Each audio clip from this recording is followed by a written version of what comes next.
So you know when you can fit a Suburban and a Pilot in the garage, it's a decent size. Still would like bigger because we keep having mishaps with the jams. This right here the wife ran into on that jam.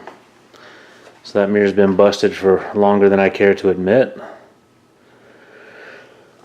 So I've got this.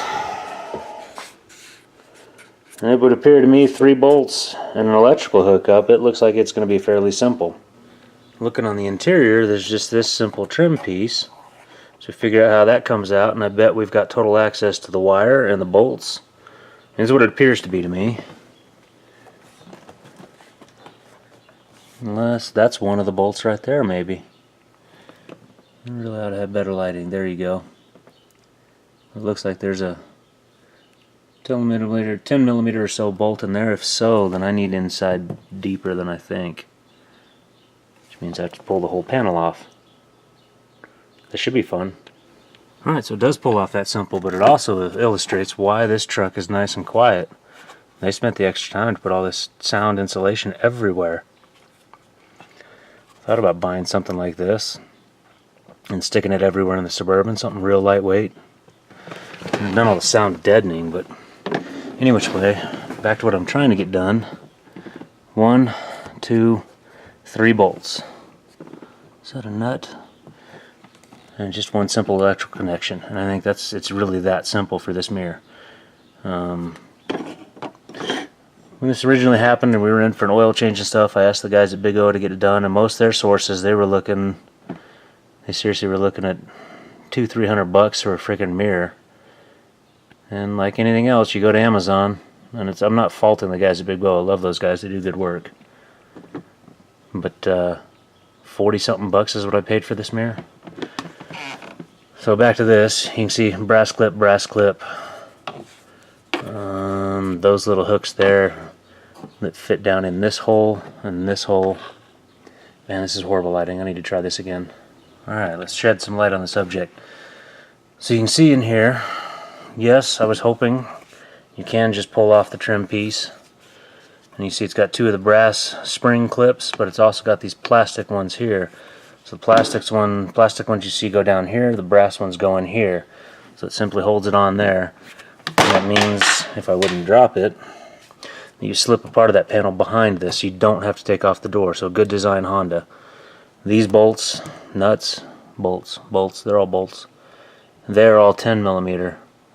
So I'm going to get to removing those. We'll figure out, yep, that's that simple. Nice. Okay. Remove those bolts, I'll have that mirror off, and we'll put the new one on. So this is as simple as I thought it is, and I should have done it a long time ago. My poor wife.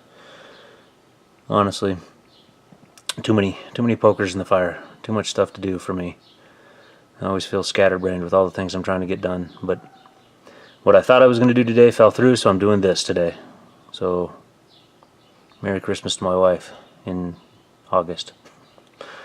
Alright, here we go. Okay, so this one and this one are easy enough to get to with just a simple ratchet and socket set. That one, maybe. Notice I'm leaving the top one in so it stays. Yeah, so you just have to force this one. I did pull out a ratcheting wrench, just the same reason. But what I don't want to do with this one, I think I'm going to get it loose to where I can probably get it by hand. I don't want to drop it down in the door panel because I'd rather not have to remove door panels today. Almost.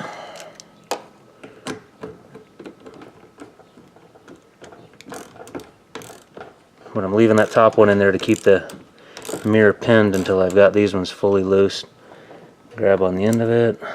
Do not drop that bugger in there because that makes this not a 5-minute job. There we go, got it out. Set it up there with its buddy. Can't do this while filming because I don't have a head cam, so I'll put the camera down and I'm going to pull that out. Say what you will, but wow, that's pretty cool. This actually is a pin that holds it in place until you can get the bolts in place. So you can pull all 3 of those bolts out, but this little socket piece, which is held on by some Allen screws, that holds your mirror in place. So that's going to be fun. I'm going to have to press those down somehow, some way. Squeeze them to be able to pop that out. But yeah, really cool feature. That's Japanese engineering for you. They think things through. Alright, here we go. Alright, side by side, I'm not seeing any real significant differences. Obviously this one is marked made in Taiwan, and if you listen to my videos before, you know I have no problem with Taiwanese parts. I think they do good work too. I know there's those that complain about them, have bad experience with them, whatever, but this seems to be perfectly fine. The other thing to notice, obviously this factory one was painted. And what's funny is, it's just the mirror cowling that's painted. This part doesn't have any of the metal flakes. It was just the cowling that was painted. Now, since this is a black truck, I'm not going to worry about painting these mirrors. If I have problems in the future, I may mask them off, plastic dip them black, something, who knows. But I don't think it'll bother my wife. It certainly won't bother me. I don't drive this truck. But yeah, so I know what I'm doing. Watch, this is the part where I drop this, right? But yeah, like I said, that clips it in there and holds it in there so you can get the bolts in. I think that's pretty freaking cool engineering. I like that. Line them up. It's obviously got its water gasket. There's the difference, is they're using regular freaking chromed screws versus this one. You can see that that's held together with some nicer automotive grade hardware. Doubt that matters. So let's get this started.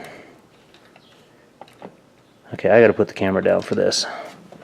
Try to show you how it goes, but yeah, I'll feel much more comfortable once I've got that top one started. So yeah, I gotta put you down. Alright, there we go, got them hand tightened down. I don't use power tools on something like this. I've played that mistake before and busted mirrors on my S10. But yeah, so I'm pretty sure all you do now is plug it in. I think I'm looking at where the pins are at. It's this way. It's in. What I do with the keys, let's test this thing. Too many pairs of keys in my pocket. Put that in. And honestly, I think I'm going to jump over to that side of the truck.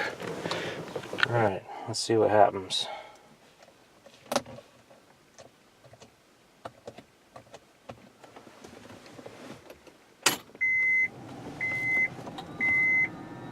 Oh yeah.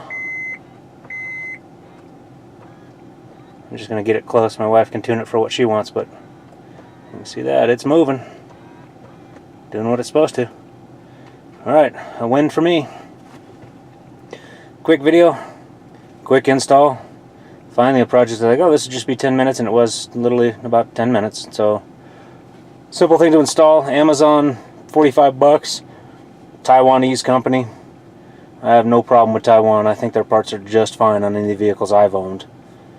But again, interesting engineering with what Japan did there, what Honda did. I like it. And shoot, for all I know, these things are probably built in Tennessee or something, right? But either which way, good engineering. I'm going to put it back together. If you're looking to try to fix your mirrors on yours, if you've smacked them too, hope this actually helped. You can see that it does. The engineering of this vehicle does lend itself to do this pretty freaking quickly and easily. With these corners being able to just pop out, that's freaking nice. I like it. But yeah, appreciate you watching. We'll catch you on the next one.